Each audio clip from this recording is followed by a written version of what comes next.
कालची घटना कुडारमध्ये फार निंदनीय घटना आहे आणि याच्या आधी निषेधार्थ त्याचा जितका निषेध करू तितका कमी आहे। याच्या आधी अशी घटना कुडारमध्ये कधी झालेली नाही आहे। आम्ही सगळे हिंदू मुसलमान एकत्रच राहिलो आहे। किती अनेक वर्षापासून कधीच असे वादविवाद झाले नाही।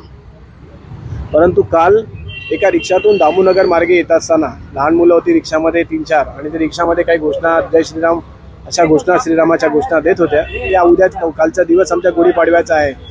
त्या निमित्ताने दरवर्षी शोभायात्रा निघते। शोभायात्रा तर लांब होती परंतु ते शॉर्टकट रस्त्याने येत असताना पठणवाडी मार्गे यांनी या घटनेचा ज्यांना कोणाला निषेध करायचा होता त्यांनी एकत्र येऊन त्या मुलांची रिक्षा अडवली, त्यांना तिथे मारहाण केली। त्यानंतर ढोल पथकच्या पाठीमागे झेंडा घेऊन येणारा बाईकवरचा मुलगा त्यालाही तिथे मारहाण केलेली आहे। ही घटना खरोखर निंदनीय आहे की असं झालं नाही पाहिजे होतं। याच्या आधी कधी झालेलं नाही आहे।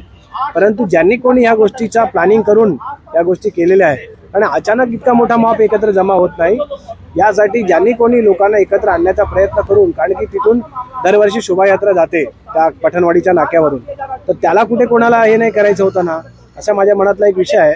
आणि संबंधित जे कोणी या संबंधित आहेत या सगळ्यांवर कडक कारवाई करण्यात यावी अशी मागणी सुद्धा मी पोलिसांकडे केली। तिथे काल पोलीस त्या शोभायात्रेच्या बंदोबस्तमध्ये नसते तर या मुलांचा जीव गेला असता। ज्या बंदोबस्तच्या अगदीपासून एक 200-300 मीटरवरती पोलीस होते आणि जेव्हा हा आरडाओरडा झाला तेव्हा ते सगळे धावत तिथे आले। त्या मुलांना त्यांनी नंतर पोलिसांवर सुद्धा त्या ठिकाणी हल्ला करण्यात आला। पोलिसांवर काही बालट्या बिलट्या फेकण्यात आल्या, व्हिडिओमध्ये दिसतंय।